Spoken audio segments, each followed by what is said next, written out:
Well, still staying in the oil and gas industry, output from 10 members of OPEC in June fell by 100,000 barrels a day to 28.52 million barrels per day, off their pledged increase of 275,000 barrels per day. Meanwhile, the Chief Executive Officer of the Nigerian Upstream Petroleum Regulatory Commission, Mr. Gbenga Komolafe, has said that Nigeria lost $1 billion in revenue in the first quarter of this year to crude oil theft. Imagine what the amounts would do to Nigeria's reserve, which has been dwindling for some time now. Well, we have the director of the Institute for Oil, Gas, Energy, Environment and Sustainable Development at the Afe Babalola University, Professor Damilola Olawi, SAN, joining us to share his thoughts on this. Good morning, Prof. Thank you so much for joining us. Good morning, and it's my pleasure to be with you. Good to have you. So 10 OPEC members are not able to meet up with their quota. So Nigeria is not alone in this. Should we then be concerned? Is our own case different? Well, we should generally be concerned because the implication is that we're failing to benefit from the current high oil price environment. And as you mentioned, the country needs money. We need money for infrastructure. We need money to address some of the challenges facing different sectors of the economy. So if the whole world is benefiting from the high oil price environment and we are not benefiting, then we should generally be worried. So if we're losing $1 billion in a quarter, I don't know what we're going to do by the second quarter. And yet, we do have increased subsidy because, of course, globally, the fluctuation in the oil prices is upwards. Even though it comes down, it's above $100. You know, can we actually continue to live like this? Is there nothing drastic that Nigeria can do to deal with this issue, especially the issue of oil theft and vandalism? Yes, it's a very good question. You know, that is the big reason why we are not benefiting from the high oil price environment, like I mentioned, because attempts to ramp up production often end up in the wrong hands. So you have people vandalizing pipelines. You have some sophisticated entities involved in crude oil theft.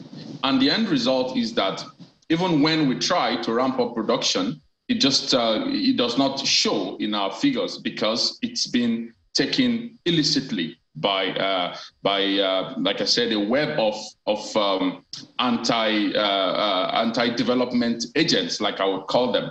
So I think we need to sit back and have a national dialogue on how to increase our security environment around the oil-producing areas.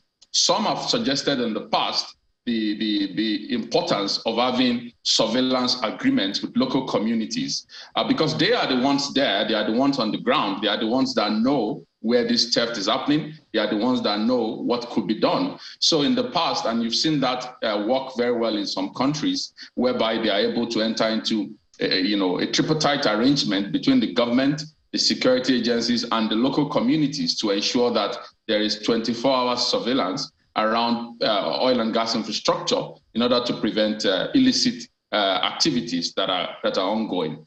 Without addressing some of these challenges, we will continue to see that dip, which will continue to affect us, given the significant amount of money we need for development activities. Apart from the security challenges, which we've mentioned oil theft, we've mentioned pipeline vandalization, which of course often result in supply disruptions as well. We also have operational challenges that need to be carefully looked at.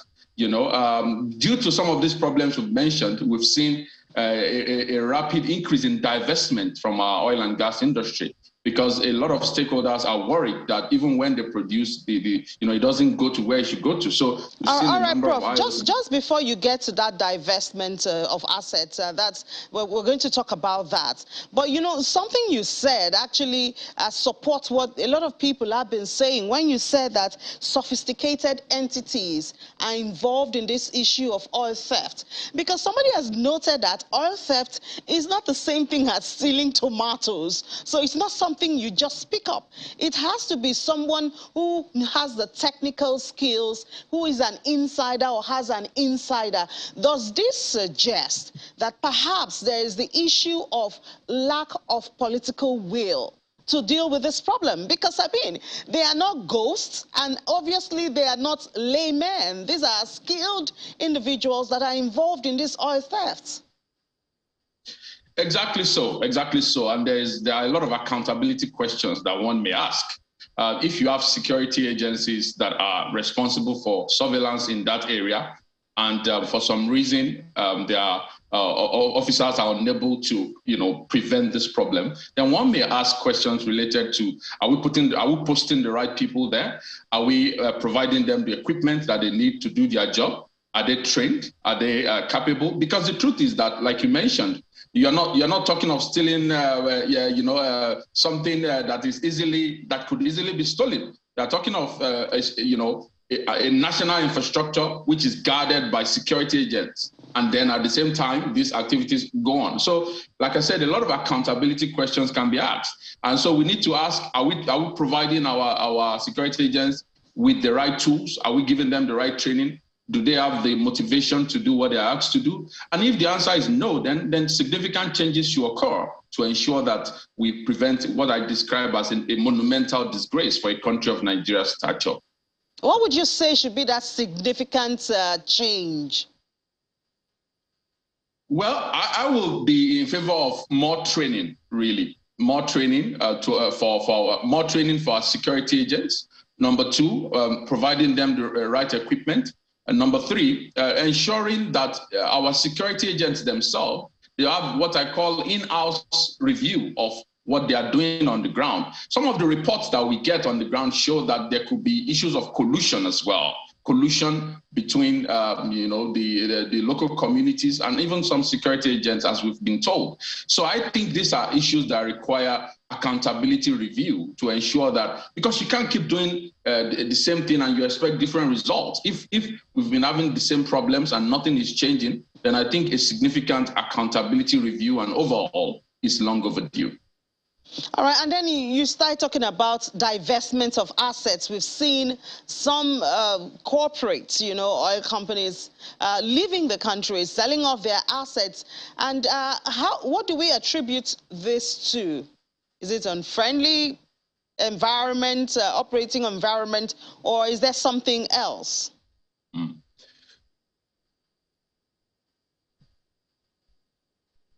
Yes. Can you still hear me, though? Yes, I can hear you. Very well, very well. It's common business terminology that investments will go to where the investment climate is correct, where the investment climate is the most favorable. That is where investment will go to. So in a situation whereby you're having a challenging, investment environment, you're having issues relating to security, issues relating to supply disruptions, like we've mentioned, then it will normally weaken the confidence of investors. And that's what we've been seeing, a situation whereby some of our long-standing players in the industry are beginning to question the sense in their continued engagement. And that's why we've been seeing divestments. But apart from those operational challenges, we also have general issues relating to accessing finance as well. There's been issues relating to financing. Of course, you've seen how the foreign exchange has been, yo-yoing for a while, So in that kind of environment, then you see operators finding it increasingly difficult to access finance and technologies, raw materials as well. Another key issue that is leading to significant divestment is the issue of energy transition. Even when banks and other commercial entities want to finance oil and gas investment, they wonder whether it will be sustainable in the long run, because the world is paying significant attention to this issue of reducing, production, energy transition in order to address, climate change and other environmental problems that the world is combating. So when you have those question marks, then you see that investors are very slow in making decisions. But in all of this, there is a need for us to then ask ourselves: are we putting our oil and gas industry, are we restructuring it to cope with the current prevailing investment environment? Because if we are not restructuring, if we're not ensuring we take the necessary legal and policy changes that are necessary, then you'll find out that there's a risk of irrelevance in which investment will continue to go to countries where some of these questions have been sufficiently answered.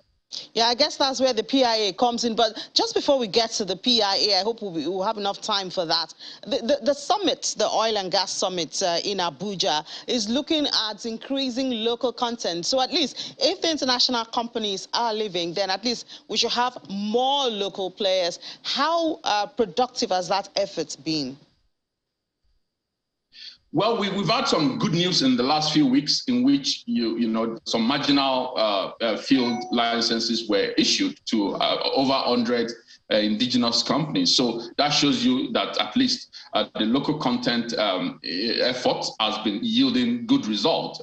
We now have more indigenous companies with the tools, with the training to at least compete in the oil and gas sector. So that is some good news, but that needs to be increased. The target that has been set is 70% local content. We're not there yet, and we're not close to it yet. So we need to continue to ensure that we enhance domestic and local capacity, because if, like you mentioned, if IOCs are leaving, then it wouldn't be too much of a panic if we have sufficient capacity at home to fill the slot or the gap left behind by them. So I think we need to focus more on local content. We need to focus more on not just local content on paper, but ensuring that those that are in the industry are able to access finance, are able to access training, are able to access support that they need to compete favorably. When we do that, we will be strengthening our domestic capacity, that we'll be able to sustain our industry irrespective of what the international players are doing. Yeah, but I mean, there's nothing to say that the local players will be covered or protected against the same plight which the international players. The issue of oil thefts and vandalism, there's nothing, if nothing new is done, they can't be protected against such vices. You're very correct, and that is the big worry, and that is the oil and gas industry now, and some of us will look at the domestic players and say, wow, they are very, very, they are taking a significant risk. But we know that in business as well, the higher the risk, the higher the reward. So if of course, the investment environment is currently risky due to the oil theft and other issues.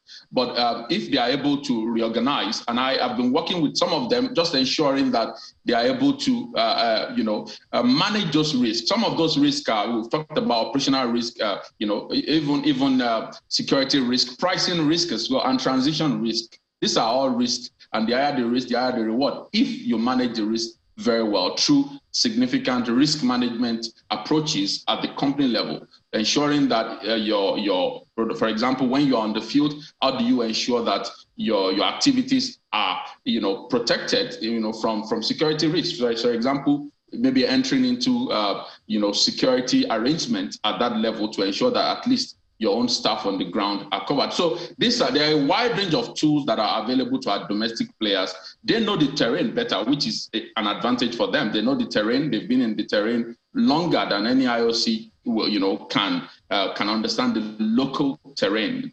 So I think they can tap from this local knowledge or local intelligence and ensure that they can at least effectively manage some of this wide range of risks that we're talking about. Yeah, we do hope that they can actually use that local intelligence, as you mentioned there. And then you also talked about the issue of legal, the legal framework, legal protection. And I guess that's why we fought so hard to have the PIA. I mean, I'm careful to say, has the implementation of the PIA been delayed? Because in some parts we see it working, but in the areas of subsidy and some other areas, we don't see implementation. I mean, you are in there, Prof. Please tell us what's going on with the PIA. Well, the Petroleum Industry Act is a very, very significant development for us in the industry. And, we all celebrated it because it brings new insights into ensuring maximization of our resources for the development of our people. So it's a positive development. An effort are ongoing. You can see that the midstream agency has been set up. You can see that the upstream agency, they've been set up. But what I think, though, is that the implementation could be faster and could be stronger. I think this is a law that we've been waiting for an upward of 20 years. So everyone is naturally anxious to see a rapid implementation and to see the result. So I think that is where we need to increase our efforts, because the pace at which we're implementing the Act is still slow. The Act talks about in a number of changes that should occur. Some of them have not occurred yet. So that is why there are question marks. But there's no doubt about the fact that the PIA is going to bring organization more than we've seen in the past in the industry. We've always complained for years about issues of excessive regulation, different regulators, different not knowing who is responsible for this and that. The PIA has addressed all of that. We now have two solid agencies that are responsible for a lot of things. The PIA has also introduced significant fiscal incentives for local communities. But then why is the implementation not progressing as fast as we want? That is the question we are asking, and that is the push that we are going to continue to make. Yeah, Prof, we'll look up to you and people like you to continue with that push, since you're closer to the stakeholders, the controllers of affairs in the oil and gas industry. Thank you so much, Professor Damilola Olawiye, SAN, Director of OGES Institute at Afe Babalola University. Thank you so much for your time, and do enjoy the rest of your day. Thank you very much. We'll take a break now. After the break, well, we'll continue with our commodities market segment, and the conversation is not very far away from the one we just had. Oil and gas tops the conversation among other commodities. Do join us again. This is Business Morning on Channels Television.